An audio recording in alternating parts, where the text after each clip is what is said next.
ஈரோடு மக்கள் சந்திப்பிற்காக சென்னையிலிருந்து தனி விமானம் மூலம் கோவை வந்துள்ள தவிக தலைவர் விஜய் அடுத்ததாக சாலை மார்க்கமாக ஈரோடு செல்லவிருக்கிறார். அது குறித்தான மேலும் விவரங்களை தொடர்ந்து பகிரவிருக்கிறார் செய்தியாளர் ராஜகுமரன் விவரங்களை தொடர்ந்து பகிர்கிறார். தமிழக வெற்றி கழக தலைவர் விஜய் தற்பொழுது கோவை விமான நிலையம் வந்திருந்திருக்கின்றார். காவல்துறை தரப்பில் பல்வேறு நிபந்தனைகள் விதிக்கப்பட்டிருந்தன. தமிழக வெற்றி கழக தொண்டர்களுக்கு கோவை விமான நிலையத்திற்கு முன்பாக அதிக அளவில் குவிந்து தவிக தலைவர் விஜய்க்கு வரவேற்பு வழங்குவதற்காக அவர்கள் ஏற்பாடுகளை செய்திருந்தார்கள். ஆனால் அதுபோன்ற ஏற்பாடுகள் வேண்டாம் என்று காவல்துறை தரப்பில் அறிவுறுத்தப்பட்டிருந்தது.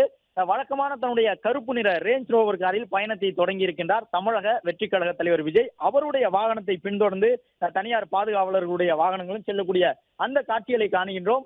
தமிழக வெற்றி கழகத்தின் சார்பிலே இன்று மக்கள் சந்திப்பு கூட்டம் ஈரோடு மாவட்டத்தில் நடைபெற இருக்கின்றது. பெருந்துறை அருகில் நடைபெறக்கூடிய அந்த கூட்டத்தில் பங்கேற்பதற்காக விஜய் வந்திருக்கின்றார். கரூர் சம்பவத்திற்கு பிறகாக கரூரை ஒட்டி இருக்கக்கூடிய ஈரோட்டில் நடைபெறக்கூடிய இந்த மக்கள் சந்திப்பு என்பது 16 ஏக்கர் பரப்பளவு கொண்ட ஒரு மைதானத்தில் ஏற்பாடு செய்யப்பட்டிருக்கின்றது. அதன்படி 16 ஏக்கர் பரப்பளவு கொண்ட பகுதியிலே இந்த மாநாடு போன்று பொதுக்கூட்டத்தை நடத்தி இருக்கின்றார்கள்.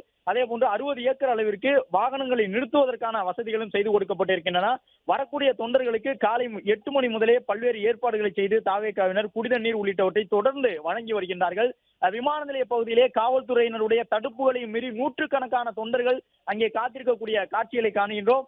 கரூர் சம்பவம் நடந்து முடிந்த பிறகு அதிலிருந்து மீண்டு வந்து விஜய் ஒரு பெரிய கூட்டத்திலே புதுச்சேரியிலே பங்கேற்று பேசியிருந்தார். அது மட்டுமல்லாமல் காஞ்சி மாவட்டத்திலே சுங்குவார் சத்திரம் பகுதியிலும் விஜய் ஒரு அரங்கு கூட்டத்தில் பங்கேற்று பேசியிருந்தார். எனவே இன்று விஜய் எதிர்கொள்ளக்கூடிய இந்த ஈரோடு என்பது மிகுந்த முக்கியத்துவம் பெற்றதாக பார்க்கப்படுகின்றது. கரூர் சம்பவத்திற்கு பிறகாக அவர் அதற்கு அருகில் நின்று பேசுவதன் காரணமாக உணர்வுபூர்வமாக அந்த ஈரோடு நின்று பேசக்கூடிய அந்த தருணத்தை அவர் எதிர்கொள்வார் என்று எதிர்பார்க்கப்படுகின்றது. அது மட்டுமல்லாமல் மேற்கு மண்டலத்திலே விஜய் தன்னுடைய தொடர் பரப்புரையை மேற்கொள்ள போகின்றார் என்ற ஒரு செய்தியும் கிடைத்திருக்கின்றது. ஏனென்றால் தென் தமிழகத்திலும் வட தமிழகத்திலும் பரப்புரை கூட்டங்களை முடித்துக் கொண்டு அதன் பிறகுதான் கரூரை ஒட்டி இருக்கக்கூடிய அந்த நகரங்களுக்கெல்லாம் செல்வார்.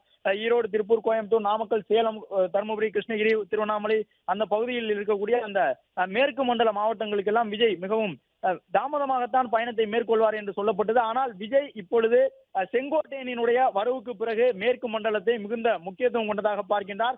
10 மாவட்டங்கள், 68 சட்டப்பேரவை தொகுதிகள் என்று இருக்கக்கூடிய அந்த மேற்கு மண்டலத்திலே கிட்டத்தட்ட ஒரு 60% வெற்றியை, தன்னுடைய வெற்றியிலே 60% வெற்றியை மேற்கு மண்டலத்தில் தான் அதிமுக பெற்றிருந்தது. கடந்த தேர்தலிலே 75 இடங்கள் வரை அவர்கள் பெற்றிருந்தார்கள். அதில் கிட்டத்தட்ட ஒரு 40க்கும் கூடுதலான தொகுதிகள் என்பவை அதிமுகவிற்கு மேற்கு மண்டலத்திலிருந்து கிடைத்த வெற்றிகளாக இருந்தன. எனவே அதுபோன்ற ஒரு நிலையிலே மேற்கு மண்டலத்தில் விஜய் என்ன மாதிரியான தாக்கத்தை ஏற்படுத்த போகின்றார் என்பது ஒரு முக்கியமான பேசுபொருளாக இருந்தது. மேற்கு மண்டலத்தினுடைய முகமாக யாரை விஜய் அடையாளப்படுத்த போகின்றார் என்பது ஒரு பெரிய கேள்வியாக இருந்தது. விஜய்க்கு அதுபோன்று அந்த பகுதியில் இருக்கக்கூடிய 10 மாவட்டங்களுக்கு அடையாளப்படுத்தக்கூடிய ஒரு அரசியல் தலைவர் யாரும் இல்லை என்றெல்லாம் சொன்னார்கள். ஆனால் அவற்றையெல்லாம் தீர்க்கக்கூடிய விதமாகத்தான் செங்கோட்டையன் அடியெடுத்து வைத்திருக்கின்றார். மேற்கு மண்டலத்தில் இருக்கக்கூடிய அந்த 10 மாவட்டங்களிலும் செங்கோட்டையன் தன்னுடைய தனிப்பட்ட ஆளுமையை நிரூபித்து காட்ட வேண்டிய ஒரு தேவையுடன் இருப்பதாக சொல்லப்படுகின்றது. அந்த அடிப்படையில் தான் செங்கோட்டையன் விஜயை அடுத்தடுத்து மேற்கு மண்டலத்திற்கு அழைத்து செல்வார். அங்கே பெரிய அளவிலே தமிழக வெற்றி கழகத்திற்கான வாக்கு வங்கியை உருவாக்கக்கூடிய பணியை செங்கோட்டையன் செய்வார் என்று சொல்லப்பட்டிருக்கின்றது. தமிழக வெற்றி கழகம் அரசியல் கட்சியாக உருவான பிறகு கடந்த 3 ஆண்டுகள் கிட்டத்தட்ட ஆகிவிட்டது. இந்த 3 ஆண்டுகளுக்குள் தவிகவிற்கு கிடைத்திருக்கக்கூடிய மிக முக்கியமான ஒரு மூத்த அரசியல் தலைவராக செங்கோட்டையன் இருந்திருக்கின்றார். இந்த மாநாடு போன்று நடைபெறக்கூடிய பொதுக்கூட்டத்திலும் கூட நாம் தொடர்ந்து பார்த்தோம். பொதுக்கூட்டத்தினுடைய மைதான பகுதிக்கு தொடர்ந்து செங்கோட்டையன் வந்தார். அங்கே செய்யப்பட்டிருக்கக்கூடிய ஏற்பாடுகளை எல்லாம் இன்று அதிகாலை முதலே பார்வையிட்டபடி இருந்தார். அங்கே இருந்த தொண்டர் படையினருக்கு பல்வேறு அறிவுறுத்தல்களை செங்கோட்டையன் வழங்கியிருந்தார். அவர்கள் எல்லாம் என்ன செய்ய வேண்டும் என்று அவர் சொல்லியிருந்தார். கூட்டத்தை எவ்வாறு கட்டுப்படுத்த வேண்டும், கையாள வேண்டும் என்று சொல்லியிருந்தார். இது மட்டுமல்லாமல் காவல்துறையினருடைய உயர் அதிகாரிகள் ஐஜி, டிஐஜி உள்ளிட்டவர்கள் எல்லாம் வந்திருக்கின்றார்கள். அவர்களும் செங்கோட்டையன் மூலமாகத்தான் தவிகவினுடைய தொண்டர்களுக்கு சொல்லக்கூடிய அந்த செய்திகளை சொல்லி வருகின்றார்கள்.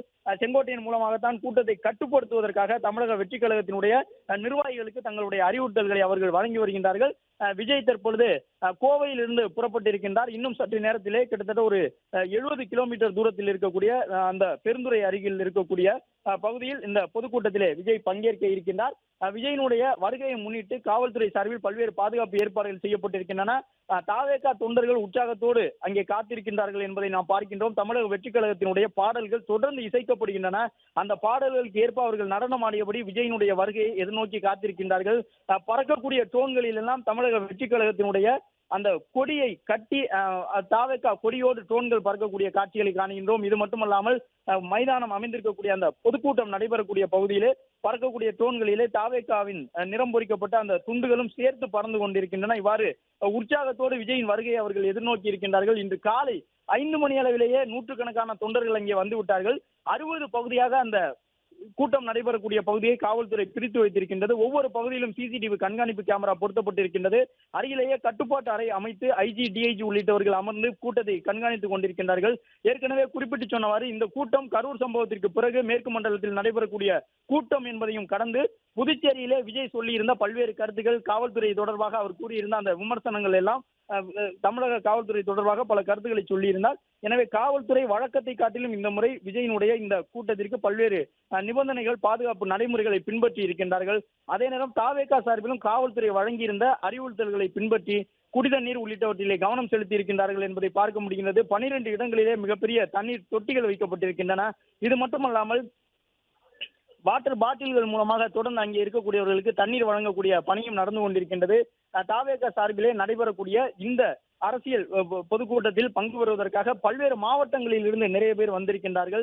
தமிழக வெற்றி கழகத்திற்கு இது ஒரு முக்கியமான கூட்டமாக பார்க்கப்படுகின்றது. ஏனென்றால் கரூர் சம்பவத்திற்கு பிறகு கிட்டத்தட்ட தாவேகாவினுடைய தலைவர் விஜய் ஒரு நிலைகுலைந்த சூழலில் இருந்ததாக சொல்லப்பட்டது.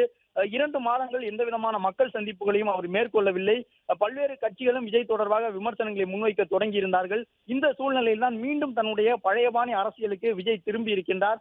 அது மட்டுமல்லாமல் விஜயினுடைய மக்கள் சந்திப்புகளை பொறுத்தவரை மேற்கு மண்டலத்தில் அதிகமாக இருக்கும் என்று சொல்லப்பட்டிருக்கின்றது.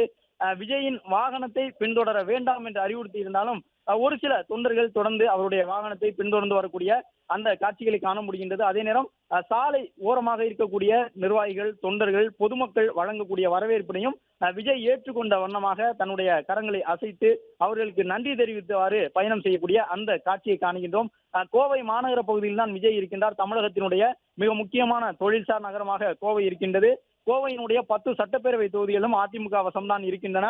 அது மட்டுமல்லாமல் மேற்கு மாவட்டத்தில் இருக்கக்கூடிய 68 சட்டப்பேரவை தொகுதிகளில் 40க்கும் கூடுதலான தொகுதிகள் அதிமுக வசமாகத்தான் இருக்கின்றன. தமிழகத்திலே திமுக ஆட்சியில் இருந்தாலும் மேற்கு மண்டலம் என்பது அதிமுகவினுடைய அசைக்கும்.